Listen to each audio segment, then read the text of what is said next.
Miss Schneider, you were blind at 7. Legally blind? I was blind from the age of 0. And the age of 7 is when the doctors gave up on me. I was born with cataracts, glaucoma, nystagmus, and cross-sightedness.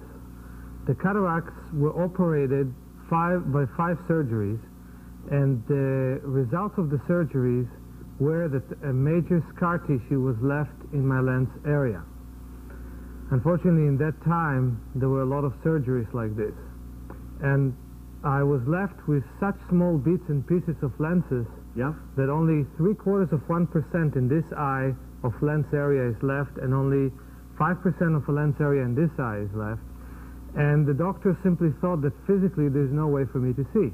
So you must have wore glasses as thick as everything. I wore dark glasses. Dark glasses? Yeah. How long? So people will not see how my eyes are moving. How long?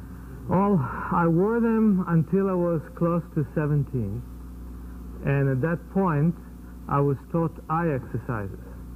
What my instructor, and it's written in my book, Self-Healing, My Life and Vision, taught me was how I'm not nurturing my eyes.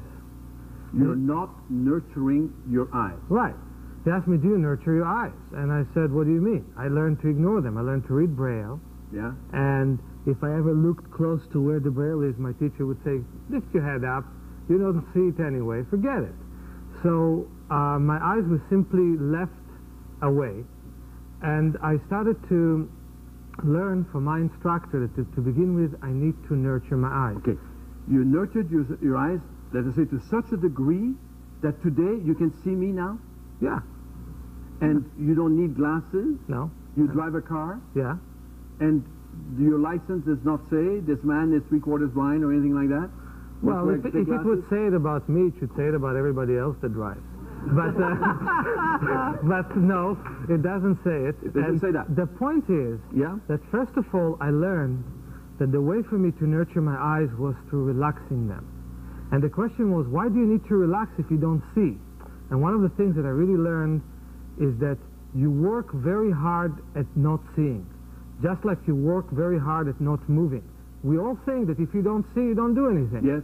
But actually, you are working very hard at the stagnation of the eyes. So, but there was no medical intervention. They didn't operate, they didn't do this, they didn't do that. Yeah, they operated, and then I can see. That you could see, but for you to see, they did not operate. Right, no way. So therefore, your eyes became better, can I say, only through the process of you nurturing them. Right, and I did it through eye exercise. Okay. Dr. Solomon, does that make any sense medically? That here is a man who is blind since birth, and all of a sudden, 10 years, 17 years after his birth, by doing exercise, concentrating upon his eyes and all the rest of it, he sees. Well, my own field of competence has to do with the immune system, and that doesn't sound like it does to do with that. But indeed, I've learned that many things seem very, very strange that do happen. The problem then becomes to understand how they happen. So I don't know how that happens. But in your experience, the process is that the determination of his mind to affect this organ, the eye, was such as that he did. Or can we conclude that? That's not the only thing, though. Let's be fair about it. Yeah. What I want to say is that two things our mind does. One thing, it can help us, and one thing, it can stagnate us. Right. Now, the mind of society and of the doctors basically told me, you have hardly any lens left, don't even bother thinking about it. That is what happens to most of the people who are legally blind today. They see so little that nobody makes anything out of their potential to see any further. What I did with the exercises, which are natural exercises of first relaxing the eyes, then adapting them to the sunlight, to strong light, then learning that I'm looking at the whole world as a blind person means I'm not looking at areas, I'm not looking at details. I started to retrain my brain to start and look at smaller areas, and I've given my lenses more flexibility, the bits and pieces I have left. I've given my brain retraining. I've given my eyes more strength, and I built vision with a poor beginning, with an anatomical deficiency. And I think that's how we should look at the rest of the body.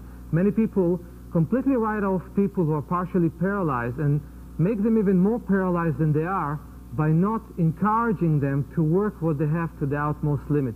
That is one thing of the mind, that we really don't allow ourselves to develop as much as we can. So that therefore, what you did with your eyes, you could have done with other ailments that might affect your body. Absolutely. With the nervous system, with the muscular system. If I came to you and said that I have cancer of the pancreas, what can you do? Do you advise me not to go to a traditional practitioner, or do you just advise me to exercise my pancreas? I don't know how you got your question from my answer. It's kind of twisted. No, but I want to go further than that. Well, you're going backward. But the point is... Deal with what he said first. He exerted some sense of control, and he saw the handicap he had as a challenge. A psychologist named Suzanne Kubasa has pointed out that hardy people who have good health, have a commitment to life, they have a sense of control over what happens to them, and that they can influence what happens, and they see stresses more as challenges, as adversity as a challenge, rather than something about which one is helpless. This is exactly what happened in Meyer's case, and he found a mechanism to get around and overcome a handicap. It didn't miraculously disappear. He worked on it. And can I apply that theory to other ailments of the body? Yes, to anything which tends to degenerate and decay in the body, and to anything which is a result of neglect of the body. And I think that 99.9% of problems have to do with it. Is this why you say in your book that no ailment is incurable? That is a hope for the future, that we're going to build up such, that we're going to utilize our resources to such an extent that eventually we will have no illness. But we're living in a world where we're only using 50 out of the 600 muscles we possess if we function normally. But we breathe only 300 milliliters of air per breath, when actually we can breathe up to 6,000. And we need to learn what patterns stop us from functioning fully, and what patterns can help us to function fully. Whether we're almost blind, whether we're paralyzed, whether we function normally but not healthy. You're a doctor? Yes. Where do you practice? At St. Paul's Hospital. Does this attitudinal healing, this kind of capacity that he talks about, what do doctors at your hospital think about that? I suspect many physicians at a well-known teaching hospital are not truly aware of the potential for attitudinal healing. In my own practice as an oncologist, there's a great deal of attitudinal healing that goes on with people who have various kinds of treatment. And the approach that I try and take in clinical practice day to day reflects a belief on my part that the individual has the right to exercise his and her maximum potential at getting better. And you can do that, and she can do that. They can do that. They can work at it. They can make it happen for them under the right circumstances. I think that part of the problem people tend to get into is the concept of saying, here's a terminal patient with metastatic cancer of the pancreas. Doctors have failed them. Treatment is not working. Right. Let's go into attitudinal healing.